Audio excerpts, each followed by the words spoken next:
वंदे पुरुषोत्तमम। आज मैं कुछ हमारे जीवन के कुछ मूलभूत प्रश्न जो सदैव हम लोगों के मस्तिष्क में आता है और उनको कभी कभी हम अपने अलग ख्यालों में रख देते हैं, आज उस प्रश्न को हम लोग समझने का कोशिश करेंगे। और ये प्रश्न परमदयाल श्री ठाकुर जी के साथ पास पूछा गया और एक एक करके परमदयाल श्री ठाकुर इनका उत्तर देते हैं। क्या उत्तर देते हैं आज हम लोग जानेंगे। हमारे जीवन का मूलभूत कुछ प्रश्न। पहला प्रश्न है कि भगवान को जो साकार में उपासना किया जाता है या निराकार में उपासना किया जाता है, ये प्रश्न परमदयाल के पास पूछा जाता है। इस प्रश्न के जवाब में परमदयाल कहते हैं, जो मैं समझता हूँ निराकार तो मैं समझता नहीं हूँ, साकार ही मुझे समझ में आता है। इसीलिए हमारे जीवन में गुरुकरण की व्यवस्था है, इष्ट की व्यवस्था है, सद्गुरु की व्यवस्था है। जब हमारे जीवन में सद्गुरु को हम जीवन में ग्रहण करते हैं और ये सद्गुरु जो हैं, ये जो ईश्वर हैं, ईश्वर का साकार जो मूर्ति कह लीजिए या साकार रूप कह लीजिए, वो गुरु ही होते हैं। और गुरु में सद्गुरु होते हैं। सद में होता है, सद का अर्थ होता है बचना और बढ़ना, बीइंग एंड बिकमिंग। जिसके अंदर बचना और बढ़ना निहित होते हैं वही सद्गुरु होते हैं। और ऐसा सद्गुरु को साकार पाकर जब वो हमारे हाथ पकड़ करके हमें चलना सिखाता है, हमें बोलना सिखाता है, हमें देखना सिखाता है, हमें हमारे जीवन के सारे आचरण को एक एक करके सिखाते हैं। ऐसे आचार्य जब हमारे जीवन में आते हैं तब हमारे जीवन को एक हमारे जीवन मीनिंगफुल एडजस्टेड होते हैं। और ये मीनिंगफुल एडजस्टेड होना ही हमारे जीवन का सार्थकता है। तो अर्थात हमारे जीवन में ये जो ईश्वर को निराकार नहीं साकार में भजा जाता है। वास्तव में इस जगत में ये ईश्वर प्राप्ति का रास्ता जो हम लोग देखते हैं, ये रास्ता को हम देख सकते हैं निराकार और साकार रास्ता। इसीलिए बहुत सारे साधक हैं जो सगुणी साधक हैं और निर्गुणी साधक हैं। लेकिन मूलतः ये दोनों साधक चाहे निर्गुणी हो चाहे सगुणी हो, दोनों का उद्देश्य होते हैं उस परम सत्य को जानना और उस परम सत्य तक पहुंचना। ये दोनों का उद्देश्य होते हैं।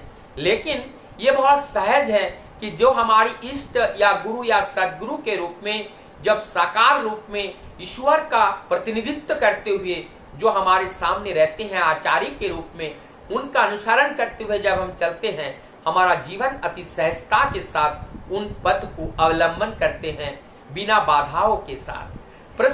दूसरा प्रश्न पूछते हैं, हमारे जीवन का उद्देश्य क्या है।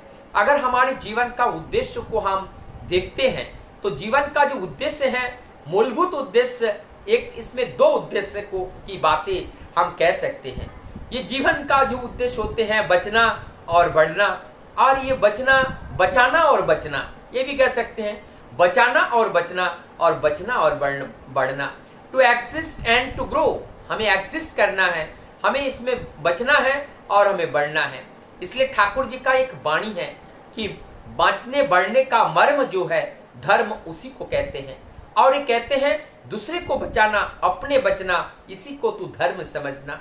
तो ये हमारा जीवन का मूल उद्देश्य है धर्म करना, और धर्म करने के लिए दूसरे को बचाना पड़ेगा और उसके साथ साथ अपनों को भी बचना पड़ेगा। और जब हम दूसरों को बचाएंगे नहीं, हम खुद भी बचेंगे नहीं, तो धर्म टिक नहीं पाएगा।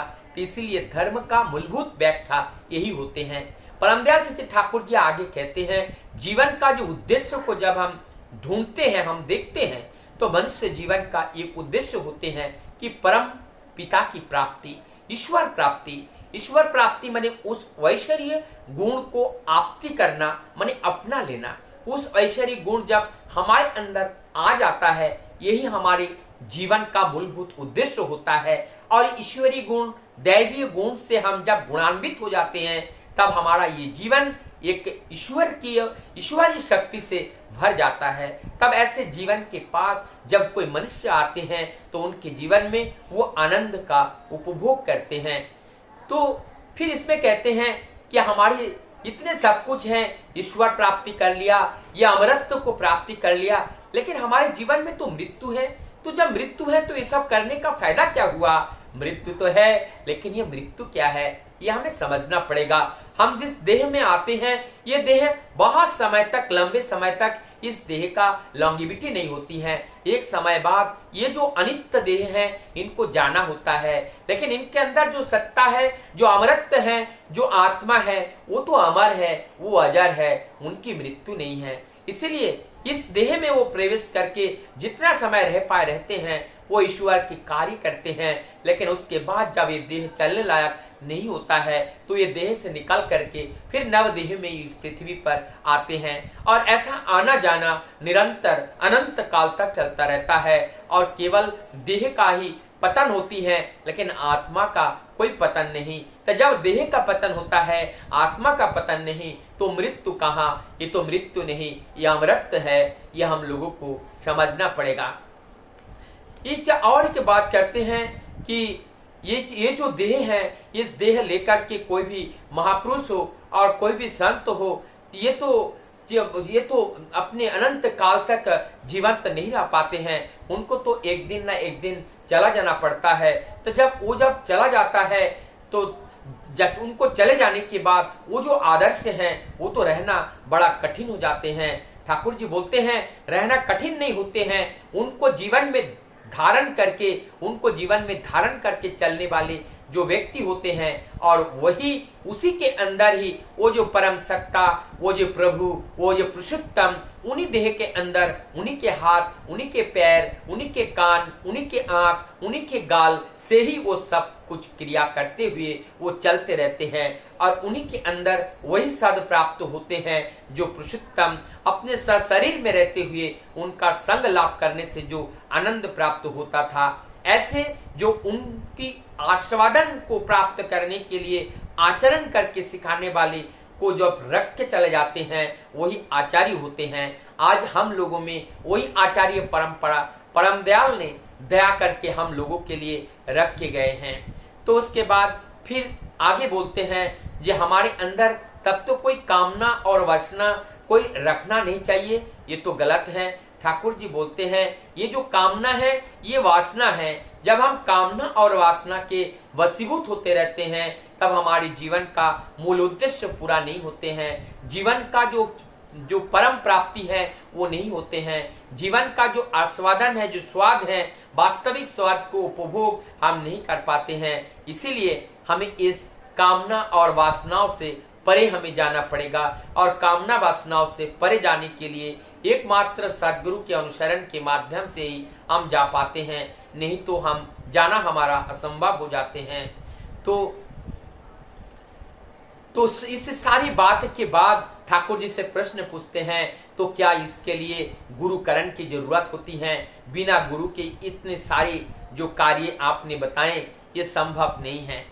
तो ये आप ठाकुर जी को कहते हैं अब स्वयं इस बात को समझ सकते हो। ये जो एडजस्टमेंट है, जो नियंत्रण, ये नियंत्रण करने के लिए एक नियंता के पास जाना होगा। ऑलरेडी जो अपने आप को एडजस्टेड किए हुए हैं, जो मीनिंगफुल एडजस्टेड किए हुए व्यक्ति हैं, जो आचार्य हैं, और उनको सानिध्य जब हम लाभ करते हैं तो हमारा जीवन अपने बहुत ही सहजता के साथ सुनियंत्रित हो जाते हैं। तभी हमारे जीवन में बहुत आसानी के साथ उस आनंद का उपभोग कर सकते हैं। हमने आज ठाकुर जी के सम्मुख रखे गए अनेकों प्रश्न का जवाब परम दयाल चेची ठाकुर अत्यंत सहजता के साथ दिए हैं, जो हमारे जीवन चलने के पथ पर ये अमोघ है, और ये हमारी जो जीवन चलने के पथ पर अत्यंत प्रयोजनीय हैं। आज ये सारभूत कुछ बातें जो हमें परम दयाल की मुख निश्रित वाणी से अमृत वर्षण के माध्यम से हम सबको वो आस्वादन करने का मौका मिला है। हम लोग सब लोगों को अच्छा लगा होगा। मुझे लगता है परमपिता की अमृत ये जो बातें हैं ये सदैव अच्छा लगता है, लेकिन ये अच्छा और तब लगता है, और अच्छा तब लगता है जिस दिन हम लोग उनकी इस अच्छी बातों को कार्य में परिणत करते हैं। तो जब तक कार्य में परिणत नहीं करते हैं तब तक फल नहीं आता है, और जब तक फल नहीं होता है तब तक उस फल का आस्वादन नहीं करेंगे तो आनंद कहाँ से आएगा। आइए हम लोगों का जीवन का जो परम आनंद का जो फल है, उस फल का हम भी उपभोग करें, हम भी उसका लुत्फ उठाए, साथ साथ जगत के लोग भी उस आनंद का लुत्फ उठाए। उसके लिए हम सभी लोग मिलकर के वही रास्ता को निर्माण करें। वंदे पुरुषोत्तम।